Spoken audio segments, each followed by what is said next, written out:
వెంకటేశ్వరరాజు గారు విశ్వ హిందూ పరిషత్ నుంచి ఆయన 3 క్వశ్చన్స్ సంధించారండి. ఒకటి, మీరు ఇటీవలే జరుపుకున్నటువంటి 5151 భగవద్గీత వారోత్సవాలు అవి చారిత్రక ఆధారాలు ఉన్నాయా? 2, వర్ణ వ్యవస్థ కోసం మాత్రమే భగవద్గీతను ఏర్పాటు చేశారు. 3, హింసను ప్రేరేపించే విధంగా ఉంది. నిజంగానే అలా ఉందా భగవద్గీత? అలా అసలే లేదండి. పాపం వారికి తెలియనట్టున్నది. నాసా ఇట్ సెల్ఫ్ ప్రూవ్డ్ దాదాపుగా ఒక 2 సంవత్సరాల క్రితం మొట్టమొదటి పేజీలలో అన్ని ఎలక్ట్రానిక్ మీడియాలలో, ప్రింట్ మీడియాలలో NASA itself proved that 5150 సంవత్సరాల క్రితం కృష్ణ నిర్యాణం జరిగింది, కృష్ణుడు ఉండేవాడు, కృష్ణుడు చనిపోయాడని అనేటువంటిది ఏదైతే ఉందో మొత్తం నాసా మన భారతదేశంలోనే కాదు అత్యంత పవర్ఫుల్ అయినటువంటి సైంటిఫికల్గా ప్రూవ్ చేసినటువంటిది ఏదైతే నాసా ఉందో అది ప్రూవ్ చేసినటువంటి పరిస్థితి. నేను అనేక సార్లు వారికి, తర్వాత టీవీ రావు గారికి నేను ఆ యొక్క కట్టింగ్స్ కూడా చూపెట్టాను వారికి. నిజంగా రక్తపు కూడుగాక మన రాజులకు ఘృత సూపయుక్తము భుక్తి లభించునే, విడిచి పుత్తువే ధర్మము కర్మసూత్ర సంసక్తము సృష్టి ఎల్లా, సహజమ్ములు తప్పవు చావు పుట్టుకల్, ప్రాక్తన పుణ్య పాపములు ప్రాణులకు సుఖ దుఃఖ హేతువు, లెమ్ము ధనుంజయ విధి బలీయము న్యాయము గెల్చు నిల్చు సత్యము, నశయించు స్వార్థము సదాయుగ ధర్మమిదే కదోయి, కన్గొమ్మిక నంత్యకాలమున నూరువురు బిడ్డల తండ్రికైన పిండమ్మిడు దిక్కుగల్గదకట, గ్రహచారము తప్పి వచ్చినన్.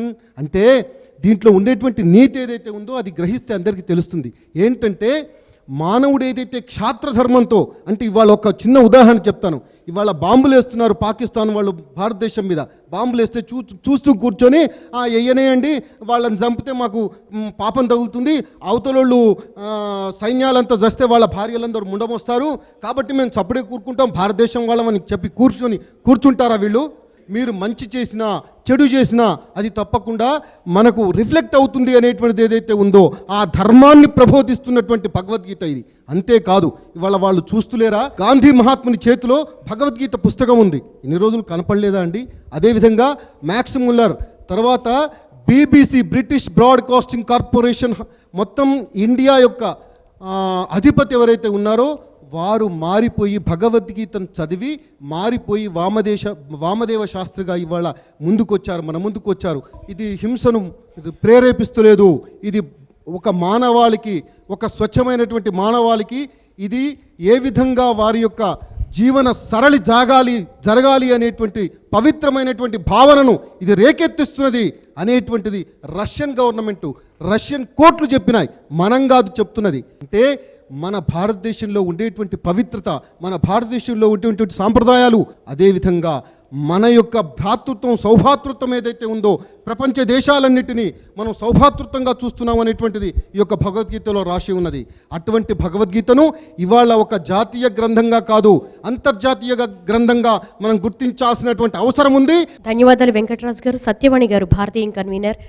భగవద్గీత బానిసత్వానికి, పీడనకు ప్రేరణ అంటున్నారు, ఓ పక్క భగవద్గీత చైతన్యానికి, ఆధ్యాత్మిక చింతనకు అని చెప్పేసి అంటున్నారు. ఏంటి భగవద్గీత నిజంగానే వర్ణ వ్యవస్థ కోసం ఏర్పాటు చేసిందా, బానిసత్వాని కోసం ఏర్పాటు చేసిందా, హింసను ప్రేరేపిస్తోందా? భగవద్గీత అనేటటువంటిది వేదాల యొక్క ఉపనిషత్తు. ఉపనిషత్తుల యొక్క సారం భగవద్గీతగా దిగివచ్చింది. మానవుడికి జీవించడంలో ఉన్న ఒడుపుని తెలియజేయడం కోసం, దాన్ని అభ్యసింపజేయడం కోసం దిగివచ్చిందే గీత. సృష్టి యొక్క ధర్మాలను అర్థం చేసుకుంటూ ఆ సృష్టి నిర్వహణలో మానవుడి యొక్క పాత్ర ఏమిటో తెలియజేయడానికి వచ్చిందే భగవద్గీత.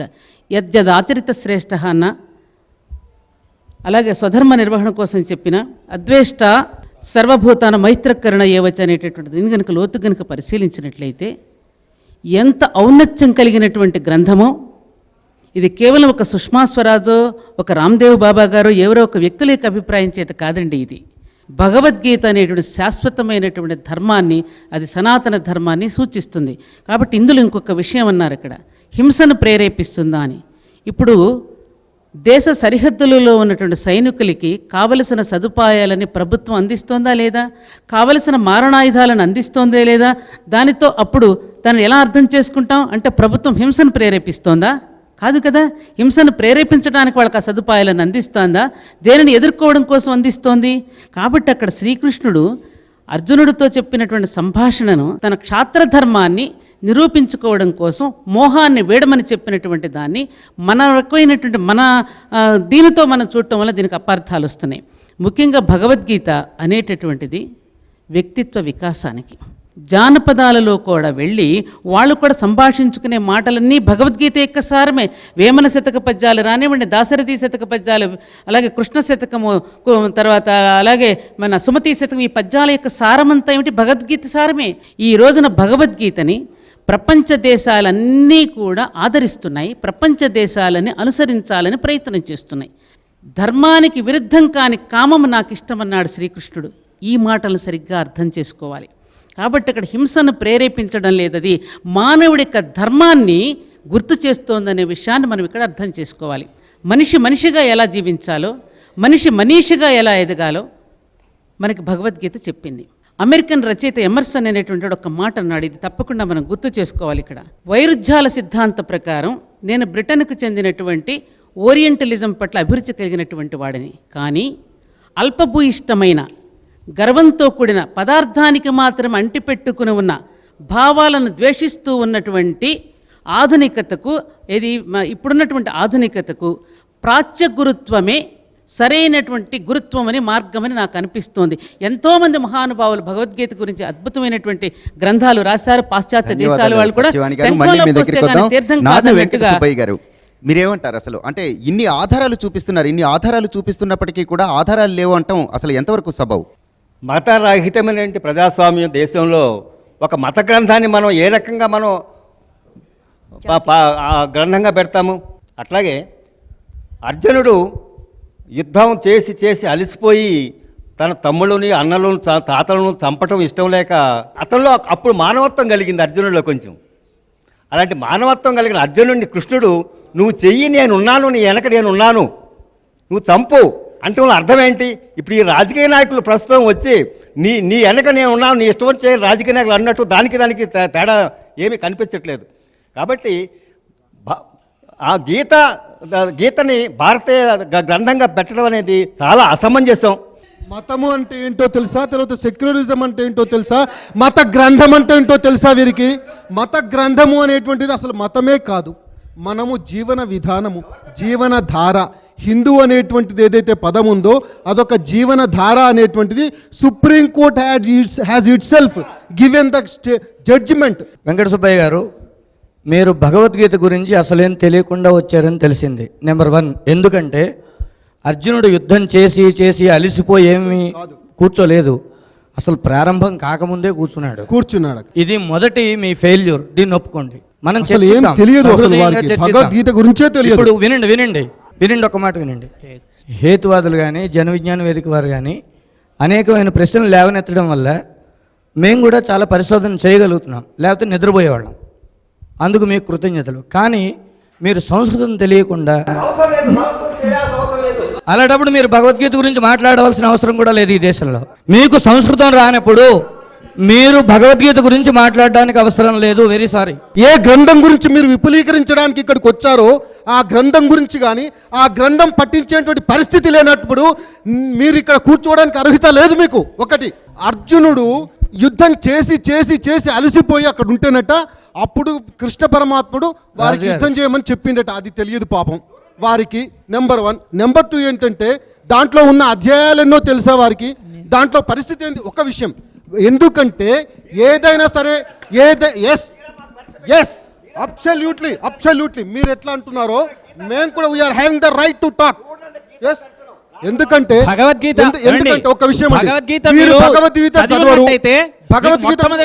భగవద్గీత మత గ్రంథం కాదు.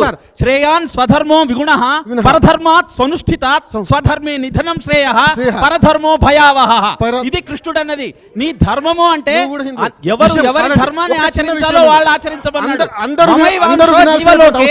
అసలు ఒక విషయాన్ని అర్థం చేసుకోవడానికి ఏ పద్ధతులు అవలంబించాలో ఆ పద్ధతులను అవలంబించకుండా ఈ గడ్డ మీద పొట్టి ఈ సంస్కృతి వ్యతిరేకంగా మాట్లాడాలి అనేటువంటి తపనతోటి ఆలోచన విధానాలతోటి ఈ సంస్కృతిని దెబ్బతీయడానికి ఈ గడ్డ మీద పుట్టినటువంటి ముళ్ళు లాంటి వాళ్ళు. పివి రావు గారు అన్నారు, కోరికలు వద్దు భగవద్గీతలో అన్నారు. ఏ శ్లోకంలో అన్నమారో చెప్పనండి. 2వ అధ్యాయం 55వ శ్లోకంలో ప్రజహాతి యదా కామాన్ సర్వాన్ పార్థమనోగతాన్ ఆత్మని ఏవ ఆత్మనా తుష్టః స్థిత ప్రజ్ఞస్తదోచ్యతే. ఏ ప్రశ్నకు సమాధానంగా కృష్ణుడు అది చెప్పాడు. స్థిత ప్రజ్ఞస్య కా భాష సమాధిస్తస్య కేశవ స్థితదీక్యం ప్రభాసేత కిమాసీత వ్రజేత కిం. యుద్ధం వద్దు అంటూ అచేతనుడై పడిపోయినటువంటి అర్జునునికి మొట్టమొదట ఆత్మ జ్ఞానాన్ని ప్రబోధించి తర్వాత క్షత్రియ ధర్మాన్ని చెప్పి తర్వాత ఏ విధంగా స్థితప్రజ్ఞుడిలా ఉండాలో చెప్తే అర్జునుడు కూడా అర్థం కాలేదండి. 1వ అధ్యాయంలో 1వ శ్లోకం జాయతీ చేత్ కర్మణస్తే మతా బుద్ధిర్జనాత్మన తత్కిం కర్మణి ఘోరే మాం నియోజయసి కేశవ అంటూ వ్యామిశ్రేణేవ వాక్యేన బుద్ధిర్మోహయసీవ మే తదేకం వదనిశ్చిత్య ఏన శ్రేయో మవాప్యాం అంటూ నేను కూడా కన్ఫ్యూజ్డ్గా ఉన్నాను. ఒకసారి యుద్ధం చేయమంటావు, ఒకసారి వద్దంటావు, ఒకసారి స్థితప్రజ్ఞ లక్షణాలు చెప్తావు, ఏం చేయమంటావు, కోరికలను వదులుకోమంటావా, యుద్ధం చేయమంటావా అంటూ అర్జునుడు అడిగితే చక్కగా కృష్ణుడు చెప్తాడు. లోకేస్మిన్ వివిధానిష్ట పురోప్రోక్తామయానఘ జ్ఞానయోగేన సాంఖ్యానాం కర్మయోగేన యోగినాం. కర్మ ఆచరించేవాడు కర్మ చేయాలి, జ్ఞాని అయినవాడు కర్మ వదిలేయాలి. రమణ మహర్షి ఏ కర్మము చేసేవాడు కాదండి, జ్ఞాని సాంఖ్యయోగి. మనమంతా ముముక్షువులము కర్మ చేస్తున్నాం. అది మొదటి ప్రశ్నకు సమాధానం అయితే 2వ ప్రశ్న ఆస్తికత గురించి ఉందా నాస్తికత గురించి ఉందా అర్జునుడు అడిగాడు. 12వ అధ్యాయం 1వ శ్లోకం సగుణోపాసన చేయమంటావా నిర్గుణోపాసన చేయమంటావా? మయ్యావేశమనో ఏమా నిత్యయుక్త ఉపాసతే శ్రద్ధయా పాయోపేత తేమే యుక్త తమామతాహ. నాయన సగుణ రూపాన్ని అద్భుతంగా ఆచరించు, కానీ ఏ చేసినా మయ్యావేశమనోయమం నన్ను ఆశ్రయించి బుద్ధిని పరయోపేత అలా చేయమని చెప్పి తర్వాత ఏత్పక్షరం అనిర్దేశం అవ్యక్తం పర్యుపాసతే సర్వత్ర గమచించంచ కూటస్థమచలం ధ్రువం సంనియమ్యేంద్రియ గ్రామం సర్వత్ర సమబుద్ధయ తే ప్రాప్నువంతి మావేవ సర్వభూత హితే రతః. ఎవరైతే ఇంద్రియములన్నింటిని నిగ్రహించుకొని సర్వభూతముల పట్ల రతులై వారి యొక్క క్షేమాన్ని కాంక్షిస్తూ వాళ్ళు నిర్గుణోపాసన చేశారు అంటే దానిలో అర్థం ఉంది. అంతేకాదు మమైవాంశో జీవలోకే జీవభూత సనాతనః మన షష్ఠానీంద్రియాణి ప్రకృతి స్థాని కర్షతి. You're all a part of eternal bliss. మీరంతా నాలో భాగస్వాములే, కానీ కేవలము మీ యొక్క ప్రారబ్ధ ఆగమ సంచిత కర్మలను అనుసరించి ఈ దేహాలను పొందారు. వాటి నుంచి శ్రోత్రం చక్షుస్పర్శనంచ రసనం ఘ్రాణమేవచ అధిష్టాయ మనశ్చాయం విషయానుపసేవతే. మీ యొక్క ఇంద్రియముల యొక్క ప్రలోభానికి గురి అయి నన్ను మర్చిపోతుంటాను అంటూ ఉపదేశం చేసినటువంటి కృష్ణుడి యొక్క ఉపదేశంలో హింస మీకు కనపడుతుందంటే మీరు సరిగా చూడటం లేదని ఆలోచన చేయండి తప్పితే. ఇందాక వారు అన్నారు ఐన్స్టైన్ కూడా ఇట్లా అనలేదని. ఐన్స్టైన్ అన్న మాట ఏంటో తెలుసండి, when I read Bhagavad Gita and reflect how God has created this universe all other things are superfluous అని చెప్పాడండి. మరి అనలేదు అని చెప్పడానికి వీరికి ఏంటి ప్రమాణం? భగవద్గీతలో ఏముంది అని లేదు అని చెప్పడానికి భగవద్గీత చదవకుండా భగవద్గీత గురించి విమర్శ చేయటం అనేది సరి అయిన పద్ధతి కాదు.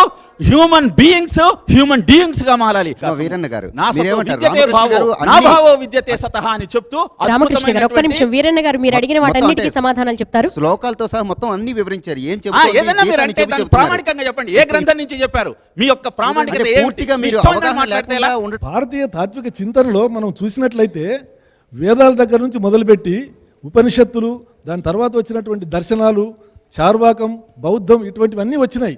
ఇవన్నీ కూడా ఏం చెప్తున్నాయి? ఒకదానికంటే ఒకటి ఉన్నతమైనటువంటి భావాల కోసం వాళ్ళు చాలా జిజ్ఞాసతో చర్చ చేశారు. అయితే బౌద్ధం తర్వాత వచ్చినటువంటి దర్శనాలు, సాంఖ్య దర్శనం, న్యాయ వైశేషికాలు ఇవన్నీ కూడా మంచి మంచి విషయాలు చెప్పాయి. కానీ దాని తదనంతరం జరిగినటువంటిది ఏంటంటే పురాణాలు వచ్చాయండి. సో ఉపనిషత్తుల తర్వాత పురాణాలు తాత్విక భావగమనాన్ని తిరోగమనం దారి పట్టించాయి. అందువల్ల మనకి ఏమర్థమవుతుందంటే అసలు భారతీయ తాత్విక చింతనంతా కూడా ఆత్మ, పరమాత్మ, దేవుడు, మోక్షం వీటి చుట్టూ తిరిగింది. కానీ ఈరోజు ఆధునిక విజ్ఞాన శాస్త్రం ఏం చెప్తుందంటే ఇవి ఏవైతే మీరు మూలం అనుకుంటున్నారో ఇవన్నీ తప్పు. ఆత్మలో రుజువు లేదు, ఆత్మలకు లేదు రుజువు. ఎక్కడ చెప్పారండి? ఉండండి ఉండండి, ఎక్కడ చెప్పడం కాదండి, చెప్పడం కాదండి. ఏ గ్రంథంలో చెప్పారు? ఏ సైంటిస్ట్ చెప్పారు? అసలు ఆత్మలో కానీ రుజువు లేదు. తన మనసుకు వచ్చినట్టు మాట్లాడితే లాభమేంటి? ఈ విధమైనటువంటి వీటి చుట్టూ తిప్పుతూ ఈ భగవద్గీత మిగతా ఇవన్నీ తప్పండి. జ్ఞానం అంటే ఏంటండి? రెఫరెన్స్ చెప్పండి. ఎందుకంటే ఏదైనా ఒకటి అసలు ఏది ఉన్నదంతా పదార్థం. ఐన్స్టీన్ ఏమన్నాడు విశ్వాన్ని గురించి? Is a space time continuum అన్నాడు. పదార్థం అంటే వ్యాకరణ పదార్థం కాదు, పదము తెలుసు. పదయో అర్థాన పదార్థం కాదు. కాదండి, ఇప్పుడు మీరు- అభిధేయత్వం, జ్ఞేయత్వం, అస్తిత్వం, పదార్థ లక్షణం. చూడండి, కెమిస్ట్రీ మీరు సంబంధించింది. తత్వాన్ని గురించి మీరు ఏ మాట్లాడేటప్పుడు, రకంగా విశ్వాన్ని గురించి మాట్లాడుతున్నారు? మాట్లాడేటప్పుడు- వ్యాకరణ దృష్టిలో మాట్లాడుతున్నారా, కాదు, పదార్థం దృష్టిలో వ్యాకరణ దృష్టి మాట్లాడుతున్నారా? కాదండి. మీరు తాత్వికులు మీరు విశ్వాన్ని గురించి ఏం మాట్లాడుతున్నప్పుడు చెప్పారు? రెఫరెన్స్ తోటి మాట్లాడండి. నేను మీ చెప్తున్నాను కదా. సొంత బుర్రను ఉపయోగించి కాదు. ఇక్కడ విమర్శనా దృక్పథంతో ఏదో రాజకీయ భావజాలంతో కాదు. ఈ యొక్క జాతీయవాదం మీద దెబ్బ కొట్టడానికి మాట్లాడడానికి ప్రయత్నించడకండి. ఎవరిని దెబ్బ కొట్టాల్సిన అవసరం లేదండి. తప్పు చేస్తున్నారు. హేతువాదం అనేది, మీ దగ్గర హ్యూమనిజం reference అనేది ఏమున్నది? It is a universal phenomena. వచనా ప్రవృత్తి వచనాన్నివృత్తి. అవునంటే ప్రమాణం చెప్పాలి, కాదంటే ప్రమాణం చెప్పాలి. ఈయన చాలా ఉత్తముడు అని చెప్పడానికి ప్రమాణం చెప్పాలి, ఎందుకు ఉత్తముడు అనే విషయం చెప్పాలి. అలాగే ఈయన చాలా ఇబ్బందికరమైనటువంటి వ్యక్తి అని చెప్పడానికి దానికి కూడా కారణాలు చెప్పాలి.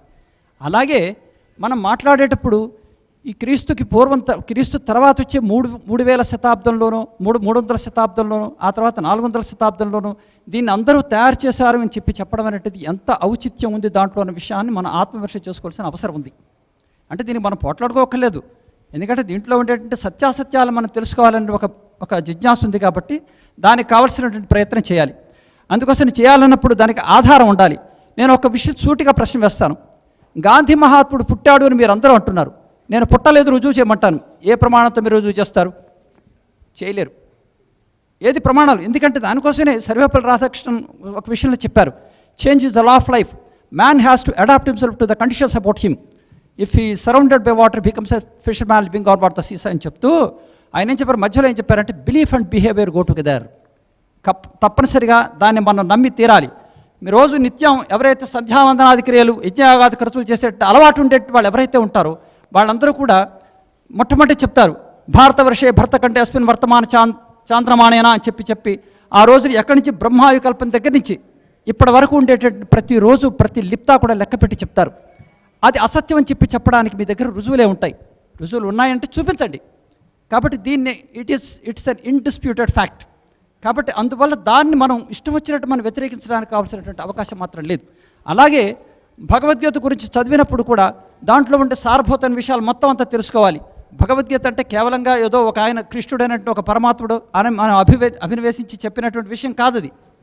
అది కేవలం ఏంటంటే ఒక దైవ సందర్శనం చేసినటువంటి దైవ స్వరూపుడైనటువంటి దైవమే అయినటువంటి వాడు ఎవరైతే ఉన్నాడో ఆ లక్షణాలను కూడా పర్ఫెక్ట్గా ఏ లేశ మాత్రం కూడా తేడా లేకుండా నరోపదేశం చేశాడు, నరుడికి ఉపదేశం చేశాడు. ఇది మన నరులం కాము అంటే మనకు ఆ ఉపదేశం అక్కర్లేదు. అయితే ఇంకొక విషయం కూడా ఇక్కడ ఏమిటంటే భగవద్గీత గురించి తెలుసుకోవాలనుకుంటే ముందు మొట్టమొదటి షడ్దర్శనాలు తెలుసుకోవాలి. అలాగే వేదం గురించి కొంత మనకి తెలియాలి. అలాగే ఈ ఉపనిషత్తుల గురించి మనకు తెలియాలి, ప్రస్థానత్రయం గురించి తెలియాలి. ఇవన్నీ తెలియకుండా ఇటువంటి విషయాల గురించి మాట్లాడటం అనేటువంటిది ఎంత ఔచిత్యం ఉంటుందని ఎవరికి వాళ్ళు విమర్శ చేసుకోవడం చాలా అవసరం. కాబట్టి దీన్ని దృష్టి పెట్టుకుని కొన్ని ముఖ్యమైన విషయాలు ఇక్కడ చెప్తాను మీకు. ఇప్పుడు ఈ ప్రపంచంలో ఉండేటటువంటి సమస్తమైనటువంటి మాట్లాడడానికి రాయడానికి ఉండేటటువంటి భాషలు ఎన్నైతే ఉన్నాయో వాటిలో అన్నిటిలోనూ కూడా దెర్ ఇస్ నో ఎక్సెప్షన్, ఒక్క భాషను కూడా వదిలిపెట్టలేదు. మొత్తం సమస్త భాషల్లోకి కూడా భగవద్గీత అనువదించబడింది. అంటే వాళ్ళందరూ కూడా తెలివి తక్కువ వాళ్ళను, మనం మాత్రమే తెలివిన వాళ్ళం అనుకుంటే చాలా ప్రమాదం. ఎందుకంటే అలా కనుక అయినట్లయితే దానికి తగినటువంటి రుజువులు కనుక చెప్పగలిగితే మంచిది. అది ఒకటి. తర్వాత ప్రపంచంలో ఉండేటి ఏ పుస్తకానికి కూడా వ్యాఖ్యానం అనేది చేయబడిన విషయంలో కనుక తీస్తే భగవద్గీత 7000 వ్యాఖ్యానాల పైన ఉన్నాయి. అంతటి సమగ్రమైనటువంటి స్వరూపం కలిగినటువంటిది, అంతటి విస్తృతమైనటువంటి విధానం కలిగినటువంటి పుస్తకం అసలు లేనేలేదు. తర్వాత సమస్తమైనటువంటి ప్రపంచంలో ఉండేటటువంటి సృష్టి క్రమానికి, స్థితి క్రమానికి, లయక్రమానికి ఉండేటువంటి మొత్తం సంబంధాలన్నింటినీ తీసుకుని మానవుడు ఏ రకంగా తన పరమపదాన్ని చేరగలుగుతాడు, ఈ సమస్తమైన జీవజాలం నుండి, జీవచక్రం నుంచి, కర్మచక్రం నుంచి బయటికి ఎలా వెళ్ళగలుగుతాడు అని చెప్పి ఉపదేశింపబడినది ఏదైతే ఉందో అదంతా కూడా అతి సంక్షేపంగా కొన్ని లక్షల కోట్ల గ్రంథాలు మనం చదవక్కర్లేకుండా కేవలం 700 శ్లోకాలు దాన్ని విడిచారు. కేవలం తప్పులు పట్టుకోవాలని ప్రయత్నం చేయకూడదు. తప్పులు అవసరమైతే పట్టాలి, పట్టద్దని నేను చెప్పట్లేదు. కాకపోతే దాంట్లో ఉండే సారస్యాన్ని, దాంట్లో ఉండే సౌకుమార్యాన్ని, అది మానవులకి ఎలా ఉపయోగపడుతుందో అనేటువంటి విషయాన్ని ఖచ్చితంగా అర్థం చేసుకుని ధన్యవాదాలు నరసింహమూర్తి గారు. అద్భుతమైన విషయాలు చెప్పారు. అయితే ఈ గీతా సారాన్ని ఇంటర్నేషనల్ లెవెల్లో, అంతర్జాతీయ స్థాయిలో ప్రతి ఒక్కరికి అర్థమయ్యేటట్టుగా అసలు గీత ఏం చెబుతోందనే విషయాలు బోధిస్తున్న మన సత్యగౌర చంద్రస్వామి వారు, మీరు ఏమంటారు? అసలు మనం ఎప్పుడైనా సరే ఒక పనిముట్టును కానీ లేకపోతే ఒక గ్యాడ్జెట్ని కానీ కొన్నప్పుడు దాంతోపాటు ఒక యూజర్ మాన్యువల్ అని ఇస్తారన్నమాట. అంటే ఆ గ్యాడ్జెట్ని కానీ ఆ పనిముట్టును కానీ ఎట్లా వాడుకోవాలని చెప్పడానికి. అట్లాగే భగవంతుడు ఆ కృష్ణుడు ఈ సృష్టిని సృష్టించిన తర్వాత ఈ సృష్టితో మనం ఎట్లాగ డీల్ చేయాలి, మన శరీరాన్ని ఎట్లా వాడుకోవాలి, మన జీవితాన్ని ఎట్లా గడపాలి అన్న వివరాలని ఆ భగవద్గీతలో ఆయన పొందుపరిచారన్నమాట. భగవద్గీతలో 5 సబ్జెక్ట్ మ్యాటర్స్ ఉన్నాయి. నేను త్వరగా మాట్లాడేస్తాను. ఒకటేంటంటే దేవుడు ఉన్నాడు, ఆయన వివరాలు ఏమిటి అనేసి ఒక సబ్జెక్టు. రెండవది మన యొక్క యాక్చువల్ నేచర్ ఏమిటి, మనం ఎవరము అనేసి రెండవ సబ్జెక్టు. మూడవది ఈ ప్రకృతి, మనం చూస్తున్న ఈ ప్రకృతి అంతా ఏమిటి, దాన్ని ఎట్లా కాపాడుకోవాలి, ఎట్లా డీల్ చేయాలనేసి, అంటే ఎన్వైర్న్మెంట్ కాన్సెప్ట్స్ కూడా ఉన్నాయి అప్పట్లో. ఆ తర్వాత నాలుగవది ఈ సమయము అనేసి మనం చూస్తున్నామే, అందరూ వాచులు చూసుకుంటుంటారు, ఈ సమయం ఎవరు, ఏమిటది, ఆ శక్తి ఏమిటనేసి అది కూడా. ఐదవది ఏమిటంటే మనం కర్మని ఎట్లా చేయాలి అనేసి మాట. సో భగవంతుడు అట్లా చెప్తున్నప్పుడు చాతుర్వర్ణ్యం మయా సృష్టం గుణకర్మ విభాగసః అనేసి భగవంతుడు చెప్పాడు. అంటే కృష్ణుడే ఏమన్నాడు అంటే నేనే ఈ 4 వర్ణాలను సృష్టించాను అన్నాడు. కానీ దాని వెనకాల ఒక లైన్ ఉంది, ఏమిటది, గుణకర్మ విభాగసః, అంటే వాడి గుణము కర్మానుసారము. సో ఈ యూనివర్సల్ అప్పీల్ మాట. అందుకని ప్రభుపాదుల వారు యాక్చువల్ తత్వాన్ని చెప్పగానే అందరికీ అర్థమైంది. తర్వాత ఇంకొకటి, కోరికలు ఉండాలా ఉండకూడదు అనేసి. ధ్యాయతో విషయాన్ పుంసః. సో భగవంతుడు కోరిక అనేది ఎట్లా వస్తుందని చెప్పాడు ఆయన. ఏ రకంగా వస్తుందంటే దేని మీదైతే మనం ఆలోచిస్తూ ఉంటామో దాని మీద మనకు కోరిక వస్తుందంట.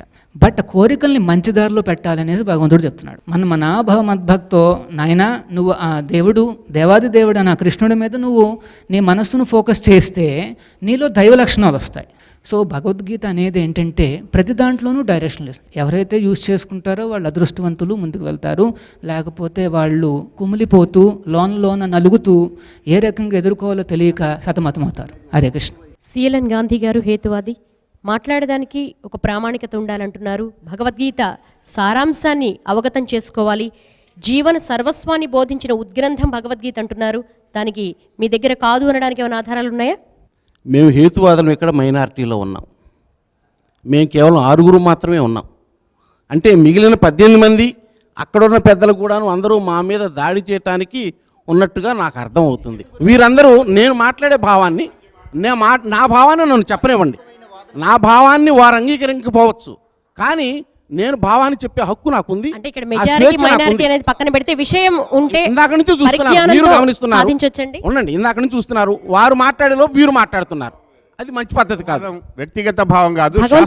ఎవరి అభిప్రాయం వారు చెప్పనివ్వండి. ఎవరు ఎక్కడ ఎవరికి వ్యక్తిగతమైనటువంటి సారీ సార్, నేను మాట్లాడుతున్నాను, వారికి అవకాశం ఇచ్చినప్పుడు వారు ఇంకెవరో చెప్పడానికి స్వాగతిస్తాం, కానీ మెజారిటీ మైనారిటీ విభజన చేయకండి. ఈ రోజు మన యొక్క చర్చా కార్యక్రమం పేరు భగవద్గీత భారతీయత. భగవద్గీత ఒక మత గ్రంథం. శ్రీకృష్ణుడు అర్జునుడికి చెప్పబడినటువంటి మహాభారతంలో ఒక అధ్యాయం. నేను భారతీయుని కానీ హిందువుని కాదు. భారతీయత అన్నది భారతీయ సాంప్రదాయం. నేను పుట్టుకతో భారతీయుణ్ణి, కానీ నా భారతీయుణ్ణి భగవద్గీతతో సామ్యం చేయాలనుకోవటం, సుష్మా స్వరాజ్ గారు 125 కోట్ల మందిలో ఒక భారతీయురాలు. ఆవిడ వ్యక్తిగతంగా చెప్పారని చెప్పినప్పటికీ ఆవిడకు హోదా కలిగి ఉన్నారు. భారతదేశంలో విదేశాంగ శాఖ మంత్రిగా, ఏకైక మంత్రిగా ఆవిడ గారు ఒక హోదాలో బాధ్యతాయుతమైన పదవిలో ఉన్నారు. పదవిలో ఉన్నవారు మాట్లాడే ప్రతి మాట ఆచి తూచి మాట్లాడాలి. భగవద్గీతను జాతీయ గ్రంథంగా చేయాలి అని అన్నారు. ఒక భారతీయత, జాతీయత రావాలి అంటే ప్రమాణాలు ఉంటాయని తెలియని వారు కాదు. ఈ రోజున మనకు భారతదేశంలో 14 ప్రామాణికాలు ఉన్నాయి. ప్రతి జాతీయత సంతరించుకోదలుచుకున్నటువంటి ప్రతి దానికి కొన్ని ప్రమాణాలు ఉండాలి. ఆ ప్రమాణాలు నిర్దేశించుకుని ఆ ప్రమాణాలకు అనుగుణంగా ఉన్నాయి అనుకుంటే వారి లాంటి వారు బాధ్యతగా ఇలాంటి మాటని చెప్పుండవలసింది. భగవద్గీత అనేది ఒక మత గ్రంథం. నేను పుట్టి పెరిగిన తర్వాత నా చుట్టూ సమాజాన్ని చూసి నిజమేదో నాకు తోచిన విధంగా నేను నేర్చుకుని, నేను నా హైందుత్వాన్ని వదులుకుని, నాకు కులం లేదు, నాకు మతం లేదు, నేను కేవలం ఈ భారతదేశంలో పుట్టిన 125 కోట్ల ప్రజల్లో నేను ఒక్కడిని అనుకుంటూ ఈ రోజున గర్వంగా ఈ గడ్డ మీద నేను జీవిస్తున్నాను.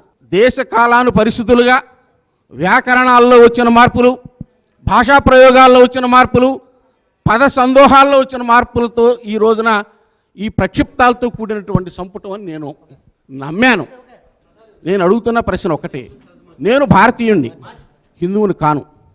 ఒక హిందూ గ్రంథాన్ని నాలాంటి భారతీయుడి మీదకి, హిందువు కాని వాడి వ్యక్తి మీదకి రుద్దటం సమంజసం కాదు. భగవద్గీత మీరు ఏమర్థం చేసుకున్నారు? ఎంతమందిని నాశనం చేయడానికి ప్రయత్నం చేశారు? దేశ దేవాలయాలు ఏ విధంగా నాశనం చేశారు? 36,000 దేవాలయాలు నాశనం చేశారు ఏమో నాకేం భారతదేశంలో.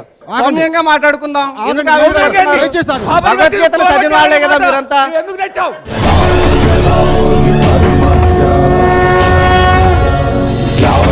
భవతి భారత